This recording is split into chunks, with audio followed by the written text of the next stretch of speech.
Encounter is brought to you by the Broome County Council of Churches, where we connect compassion with needs as we inspire growth with dignity. You'll find us in special places throughout the community.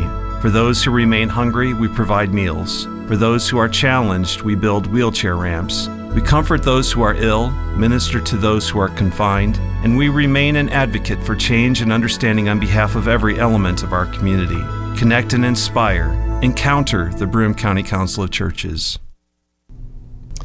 Good morning and welcome to Encounter. My name is Joe Sellepack. I'm your host today for the Encounter show. And I want to read to you a little bit about the subject matter by which we're going to be speaking today. This comes from the story in Acts chapter 2 about the day of Pentecost. When the day of Pentecost had come, they were all together in one place. And suddenly from heaven there came a sound like the rush of a violent wind, and it filled the entire house where they were sitting. Divided tongues as of fire appeared among them, and a tongue rested on each of them. All of them were filled with the Holy Spirit and began to speak in other languages as the Spirit gave them ability. Those of you that have been in church would realize that is the story of Pentecost. In some ways you might call it the birthday of the church. In other days you may even want to call it when the church was actually empowered to be the church. Up until this point in history of time, Jesus had been with his disciples, and then he ascended into heaven, and they were wondering what's next. How do we get on with the ability to be the church? To help us discuss this whole idea of Pentecost and what it means to be the church, I have a couple of guests with me today. Jim Dutko, who is no stranger to Encounter. Welcome to nice Encounter, to see you, Jim. Joe. Thank you for asking me. And Dave Drebert, who's been on Encounter before, but it's been a while. Thank you for being on Encounter. My pleasure. Both of you are pastors of churches, and do you want to tell us a little bit about the church that you serve? Sure. Well, I'm in St. Michael's on Clinton Street. It's an Orthodox parish. I've had the privilege of being here for 24 years already. And this Sunday will be Pentecost in the Orthodox cycle of celebrations. You celebrated this past Sunday, but obviously it's an ongoing event. And people come to St. Michael's and they'll see green everywhere. There'll be green branches in front of the doors. There'll be greens all around all the windows, in front of the icons. Green is a symbol of life, and Pentecost is always a symbol of life in the community, in the church. And so we look forward to the celebration. 50 days after the resurrection is now Pentecost, 10 days after Ascension. All right, very good. Dave? And I'm at Trinity Memorial Episcopal Church, which is on Main Street, downtown, right across from the high school with the red doors. And we celebrated Pentecost last week. Actually, this coming Sunday is Trinity Sunday, which also involves the Spirit as well. And the color we celebrate with is red, representing kind of the fire of the Spirit and the passion of the Spirit. And so people come dressed with something red, and tough when you're dressed as clergy because all I had was red socks. Some people think it's St. Patrick's Day at St. Mike's, but but the green is more than just life, and it's not just the beautiful spring because we live in the Northern Hemisphere. It has to do with the sanctification of the church and of all creation, which has life, through God's blessing. So it's that kind of thing. I'll have to tell you that my first Sunday ever visiting an Episcopal church happened to be Pentecost. And so my wife and I, we come from a low church tradition. We had decided to go into an Episcopal church, and we dressed normally. I had slacks on and button-down shirt, that kind of thing. So did my wife. And we walk in, and everybody's wearing red, and it almost felt like I was in the Red Hat Society, something like that. And I'm like looking around, I'm going, boy, this is really different. So what is it about? What is it about that day that brings that out in people? Like, what are they trying to do?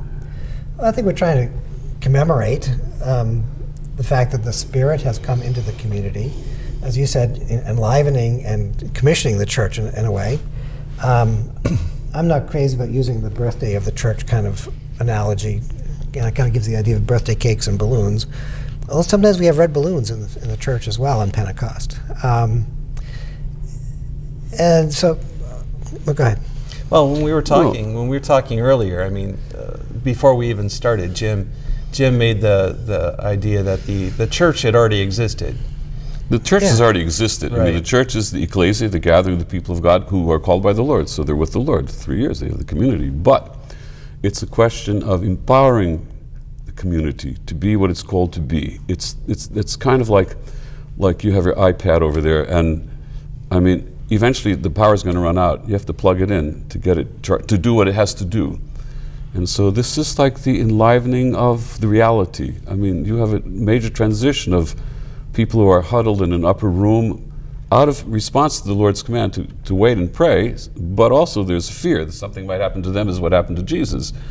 And so they're quiet, there's sort of invisible, after Pentecost, dynamic transformation through the community to the community at large. And so it's that kind of thing. When I was a little kid, I lived in Freeland, Pennsylvania, and the Slavic tradition is to bring even trees into church, like birch trees that they'd be strapped to the side pews, and the altar board sit in the front pew, and my dad is the priest, he's giving the sermon at Pentecost, and I can be about 8, 9 years old, and I'm looking at the tree, and I see these little bugs crawling up and down. I remember that. That was about that's what I knew as a little kid. Along the way, things become much more clear, but it had to do with all of life too, I guess. So we have these kind of wonderful memories, but the real memory is an awareness that in the very beginning, the Old Testament, we are aware of God who is for us. There's a story of the Exodus. There's a cloud during the day, a pillar of light at night.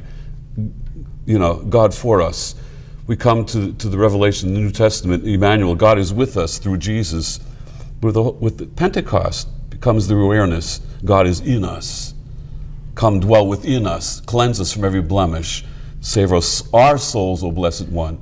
It becomes a communal event. It's not individualistic at all. It is communal. Within the community, the Spirit is revealed. And within the community, the gifts of the Spirit need to be shared and manifested. It's that kind of business. Well, and that kind of leads us to the prayer that is read before worship from the. This prayer is right. offered in every Eastern liturgy before the very start of everything. We'll pray it together. O Heavenly King, the Comforter, the Spirit of truth, pour in all places and fill all things, treasury of blessings and giver of life, come and dwell within us and cleanse us from every blemish and save our souls, O Blessed One. Before the coming of the Spirit, the apostles, and the Mother of God's involved in this too. You read in the book of Acts, she's there.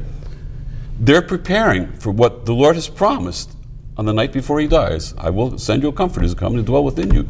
They're getting ready for it. We have to get ready for this. It's kind of like, be prepared, get in order.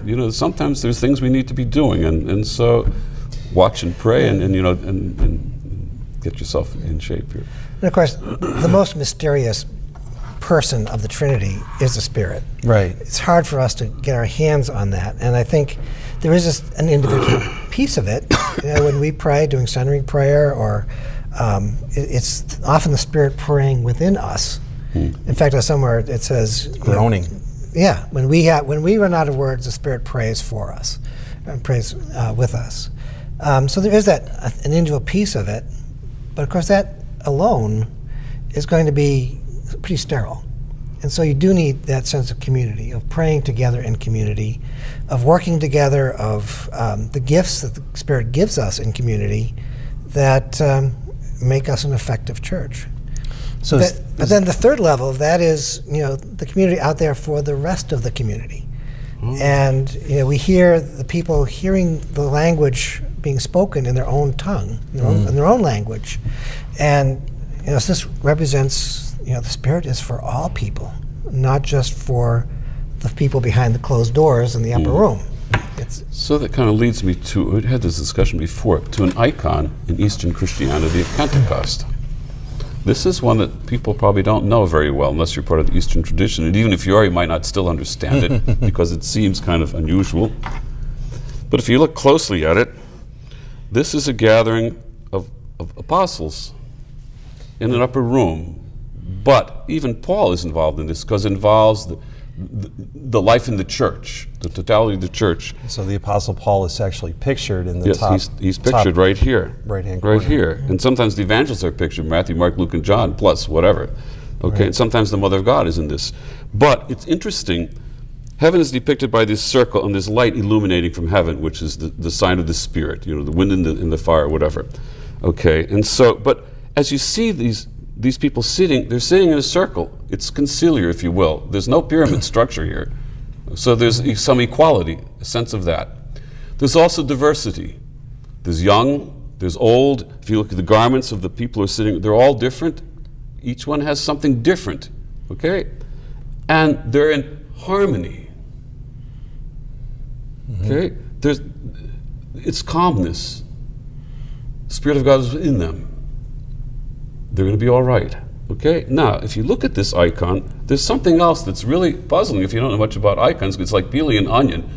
Peel one layer, there's another. Peel another, there's another. And on and on and on it goes. And it's like, if you look at this circular representation here, there's another figure down here. Right, If down you can on see the bottom. this, right? That's a figure of what they would call the cosmos. Right. This means, it looks like a king, but the king is in darkness. This is the world at large, which is distinct from this. And it's like, what is the work of the church? The work of the church through the Spirit, the gifts of the Spirit is to turn this darkness into light. To leave, if you will, a trail of light behind them as wherever they go. And to transform this darkness of the world into the awareness of God's presence and His love that is reflected through the love of others. And so it's like the icon is really suggesting, having received the Spirit, it has to be used through the cosmos. And the cosmos is everywhere where God is needed.